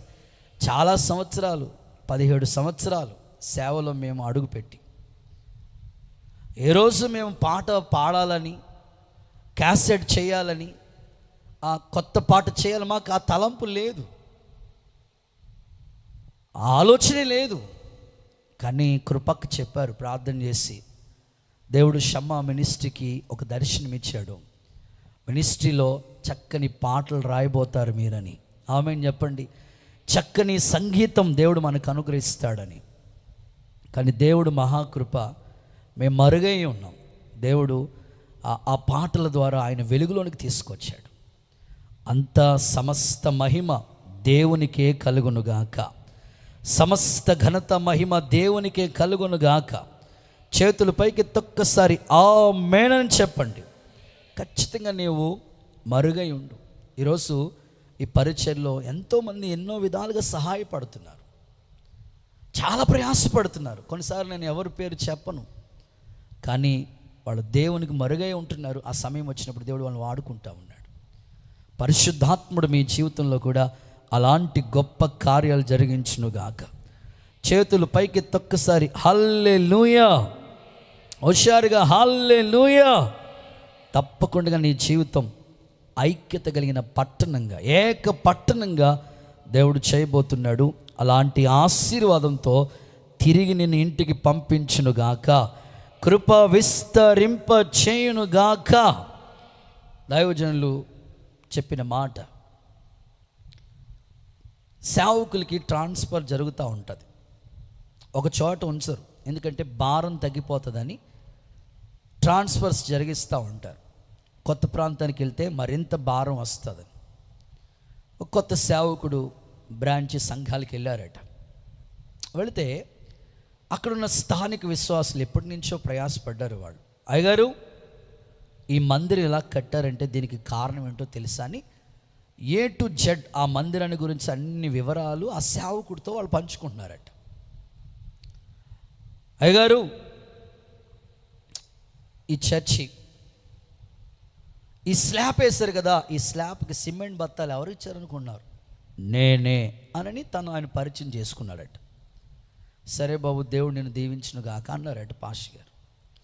రెండోవాడు వచ్చాడు, అయ్యగారు అసలు ఈ గోళ్ళకి ప్లాస్టింగ్ చేసి రంగులు వేయించి పని ఎవరనుకుంటున్నారు? నేనే చేయించానయ్యా. ఓకే, దేవుడు నేను దీవించును గాక. అయ్యగారు అసలు చర్చిలో అద్భుతమైన జేబిఎల్ సౌండ్ సిస్టమ్ దద్దరిల్లిపోతుందంటే ఎవరనుకుంటున్నారు? నేనేనండి, దేవుడు నేను దీవించును గాక. ఇలాగో చర్చికి సంఘానికో తల్లి మైక్ కొనిచ్చిందంట. ఆ రోజు ప్రసంగం బాప్తిస్మిచ్చి యోహాన్ లాగా ఆయన మండుచు ప్రకాశించే దీపమై బల్ల గుద్ది ప్రసంగం చేశాడంట. కూటమి అయిపోయిన తర్వాత అంట, నా మైక్ నాకు ఇచ్చేనట్టుకు వెళ్ళిపోయిందంట. అలా ఉంది సంఘ పరిస్థితులు, అలా ఉన్నాయి ప్రస్తుత పరిస్థితులు. నేనేనండి ఈ సౌండ్ సిస్టమ్ కొన్నది. సరే, దేవుడు నేను దీవించును గాక. అలాగా అయ్యగారు ఫ్యాన్లు ఎవరనుకున్నా? కొంతమంది చర్చిలో ఫ్యాన్లు వేయిస్తారు, 3 రెక్కలకి 3 పేర్లు, ఆయన పేరు, వాళ్ళ ఆవిడ పేరు, వాళ్ళ పిల్లల పేర్లు. కండిషన్ ఏంటంటే ఫ్యాన్ స్విచ్ చేయకూడదు, పాస్టర్ గారు చదువుకుంటూ ఉండాలి. ఎలా అయిపోయింది పరిస్థితులు. ఆ సహకారుల పేర్లు జీవ గ్రంథంలో కదా నీ పేరు ఉండవలసింది. చెప్పారంటే దేవుడు నేను దీవించును గాక. అయ్యగారు ప్రహారీ గోడ మీద పేర్లు నేనే చెక్కిచ్చాను, దేవుడు నేను దీవించును గాక. అందరూ వచ్చి అన్నీ చెప్తా ఉన్నారు. అస్సలు అద్భుతం. ఒక ఆయన వచ్చి, అయ్యగారు ఈ చర్చికి పునాదుల్లో ఇసుక ఏం చెందే ఎవరు అనుకున్నావు? ఇప్పుడు ఆ ఇసుక చూపించాలంటే ఏం చేయాలా? చెప్పండి అమ్మా. అదమాట నువ్వు కనబడకూడదు, మరుగైపోవాలి. ఐక్యత. ఎన్ని చేసినా వాల్యూ లేదు అనొద్దు. నువ్వు చేసేది ఎవరికి? దేవునికి. ఆ ప్రతిఫలం దేవుడు నీకు ఇస్తాడు. ఒకవేళ మనుషులుగా మేము గుర్తించకపోవచ్చు. మేము ప్రయాస పడుతున్న వారందరి పేర్లు దేవుడు ప్రభునందు ప్రయాస వ్యర్థం కాదు. ఈ సేవ ప్రారంభం నుంచి సహాయపడిన వాళ్ళు ఇప్పటికీ అసలు మొన్నటి వరకు స్థలం అసలు మేము మీటింగ్స్ మా వల్ల కాదనుకున్నాం. వారి శక్తికి మించి చేసినారు, కనుమరుగైపోయారు. వెనకాలండి దేవుని సేవకు ఆదుకుంటున్నారు. ఆ మోషే అహరోను వారి చేతులు, మోషే చేతులు బరువెక్కినప్పుడు అహరోను హూరులు ఎలా ఆదుకున్నారో అని వాళ్ళు ఉన్నారు ఈ పరిచర్యలో. వాళ్ళు ఎప్పుడు కనుమరుగైపోతూ దేవుని పనినే జరిగించాలి, దేవుని సేవకు సాక్షులుగానే ఉండాలి. నేను చివరిలో ఒక మాట చెప్పి ముగిస్తానండి. నువ్వు కనబడాలి అని అనుకుంటే అంత వాల్యూ నీకు ఉండదు. ఒక మాట చెప్తాను. అవయవాలు కొన్ని కనబడే ఉన్నవి, కొన్ని కనబడే. కన్ను కనిపిస్తుంది, చెవి కనబడుతుంది, నోరు కనబడుతుంది, తలకాయ బాగా కనబడుతుంది. కొంతమంది గుమ్మడికాయ ఎలా ఉంది, కనబడుతుంది బాగా. కొన్ని కనబడని అవయవాలు ఉన్నాయి. గుండు చాలా వాల్యుబుల్, అది లోపలే ఉండాలి. ఒకసారి బయటకు వస్తాను, ప్రైజ్ లార్డ్ చెప్తాను, జాన్ వెస్లీ అన్నా ప్రైజ్ లార్డ్, ఇంకా పరదేశులము పాట పాడాలి. నీకు కిడ్నీలు ఉన్నాయి, దాని పని ఏంటంటే రక్తాన్ని శుద్ధి చేస్తాయి. నేను వచ్చి కృపకి ప్రైజ్ లార్డ్ చెప్తాను అన్నాయి అనుకోండి, కుక్క అనుకుంటుంది ఏదో ఇడ్లీలా ఉన్నాయని కిడ్నీలు అలా పట్టుకుని వెళ్ళిపోతాయి. అందుకని నువ్వు కనబడాలని కోరుకోవద్దు. ఎన్ని చేసినా ఐక్యత కలిగి కాపాడుకో. అందరినీ కలుపుకోండి. సంఘాలు మారొద్దు. మహిమ కలిగిన సేవ కొరకు నీ సేవకుడు పడుతున్న ప్రయాసని గుర్తించు. సేవకుడికి నీకు మధ్యలో ఏ భేదం ఉండకూడదు. తండ్రి ఆయన నీకు. విశ్వాసుల మధ్యలో ఏ భేదాభిప్రాయాలు ఉండకూడదు. అందరూ ఒక రక్తం చేత కడగబడ్డాం, ఒక బలలోనే చేతులు ఉంచుతాం, ఒక ఆత్మ యందే ముద్రించబడ్డాం. ఆ పట్టణం వలె మనం కట్టబడదాం. అలాంటి కృప దేవుడు మనకి దయచేయునుగాక. నేను ముగిస్తున్నాను. దేవుని పట్టణమా, దేవుడు ఆ పట్టణంలో ఉన్నాడు కనుక దానికి చలనం లేదు. దానికి దేవుడు అరుణోదయం వలె ప్రతి ఉదయం ఎబెనేజరై సహాయం చేస్తూ ఉన్నాడు. దేవుడు ఏ పట్టణంలో ఉంటాడు, లేదా దేవుని పట్టణానికి ఉండవలసిన లక్షణాలు ఏంటో, ఆ పట్టణం యొక్క ప్రాముఖ్యత గురించి ముచ్చటగా 3 మాటలు చెప్పాను. ఒకటి, పునాదులు గల పట్టణం. రెండవది, ప్రాకారం గల పట్టణం. మూడవది, ఐక్యత కలిగిన ఏక పట్టణం. అలాగ మనం కట్టబడదాం, దేవుని సహాయాన్ని పొందుకుందాం. దేవుడు మనందరికీ కృప అనుగ్రహించునుగాక. అందరూ అలాగే లేచి నిలబడదాం. చిన్న ప్రార్థన చేసుకుని దేవుని సందులో తీర్మానం చేసుకుని ప్రార్థన చేసుకుని ముగించుకోబోతున్నాం. ప్రభు మనకి ఇచ్చిన ఉపదేశం కొరకే, ఈ మాటల కొరకే 2 చేతులు అల్లాడిస్తూ చెప్పండి, స్తోత్రం స్తోత్రం స్తోత్రం. సీమండి. దేవా మీకు స్తోత్రం అయ్యా. అందరు గట్టిగా చెప్పండి, దేవా మీకు వందనాలయ్యా. పరిశుద్ధుడా, 1-2 నిమిషాల్లో ఈ కూడికను ముగించుకోబోతున్నాం. అందరు విత్తబడిన వాక్యం మన గుండెల్లో ముద్ర వేయబడినట్టు 2 చేతులు చాపి అందరు బిగ్గరగా చెప్పండి, స్తోత్రం స్తోత్రం స్తోత్రం. దేవుడు ఆ పట్టణంలో ఉన్నాడు, దానికి చలనం లేదు.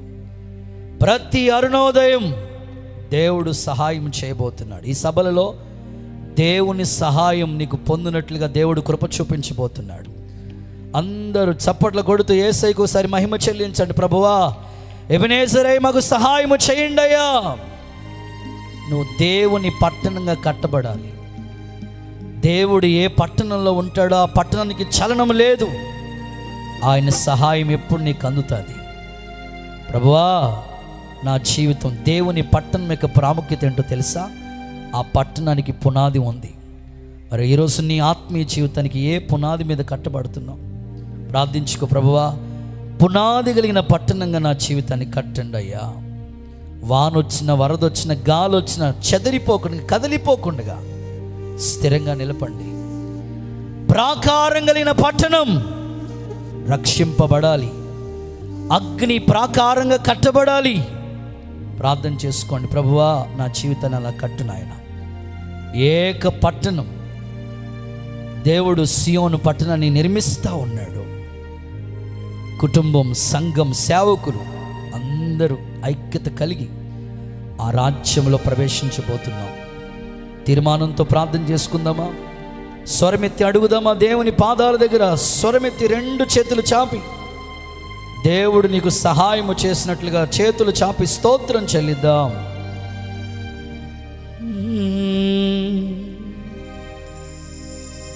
ఎబెనేజరై ఎడబాయక నాతో ఉన్న నా యేసయ్యా, నా శక్తితో, నా ఆత్మతో నీకే ఆరాధనా. ఎబెనేజరై ఎడబాయక నాతో ఉన్న నా యేసయ్యా, నా శక్తితో, నా ఆత్మతో నీకే ఆరాధనా. నీ నామమే ఘనమైనది, నీ వాక్యమే నాకు నెమ్మది. నీ నామమే ఘనమైనది. చప్పట్లు. నీ వాక్యమే నాకు నెమ్మది. ప్రభువా, ఈ రాత్రి ఎబెనేజరై నీ సహాయముకు కావాలి. మేము దేవుని పట్టణంగా కట్టబడాలి. ప్రభువా, రాజా, మా జీవితాన్ని కట్టండి. కదిలిపోకుండా స్థిరులుగా, కదలని వారై, ప్రభు కార్యాభివృద్ధి అందు ఎప్పటికీ ఆసక్తి కలిగిన వారై. హల్లెలూయా.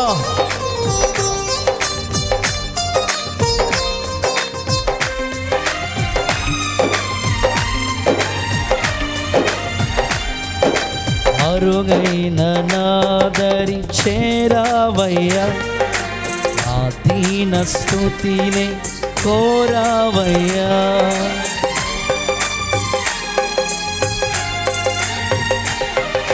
మరుగైన నాదరి చేరావయ్యా, దీన స్తుతినే కోరావయ్యా. ఇన్నాళ్ళి భూమిపై బ్రతికించినావు, నీ చిత్తమంతై నెరవేర్చెదా. ఇన్నాళ్ళి భూమిపై బ్రతికించినావు, నీ చిత్తమంత నెరవేర్చ ఎబెనేజరై ఎడబాయక నాతో ఉన్న నాయే. అందరు పాడదాం. నా శక్తితో నా ఆత్మతో నీకే ఆరాధన, ఎబెనేజరై ఎడబాయక నాతో ఉన్న నా యేసు. చేతులు పైకెత్తి చప్పట్లు. నా శక్తితో నా ఆత్మతో నీకే ఆరాధన, ఎబెనేజరై ఎడబాయక నాతో ఉన్న నా యేసయ్యా. నా శక్తితో నా ఆత్మతో నీకే ఆరాధన, ఎబెనేజరై ఎడబాయక నాతో నా యేసయ్యా. నా శక్తితో నా ఆత్మతో నీకే ఆరాధన, ఎబెనేజరై ఎబెనేజరై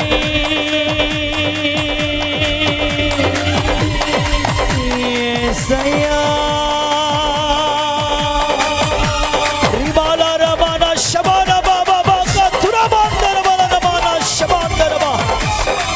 గొప్ప కార్యాలు చేసే దేవుడు నీ జీవితంలో ఎబెనేజర్ నీకు సహాయం చేయబోతూ ఉన్నాడు. దేవుని పట్టణంగా కట్టబడబోతున్నావు. నీకే ఆరాధన, నీకే ఆరాధన, నీకే ఆరాధన, ఎబెనేజరై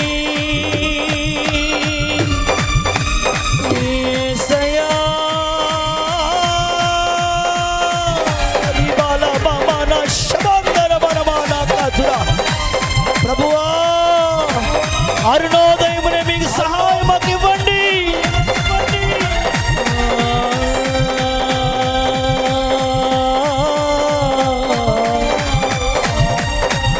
నాతో ఉన్న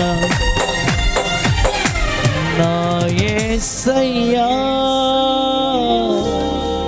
అందరూ చప్పట్లు కొడుతూ యేసయ్యకు మహిమ, యేసయ్యకు మహిమ. ఎబెనేజరై రెండు చేతులు చాపలు ఎడబాయక నాతో ఉన్న నా యేసయ్యా. నా శక్తితో నా ఆత్మతో నీకే ఆరాధన,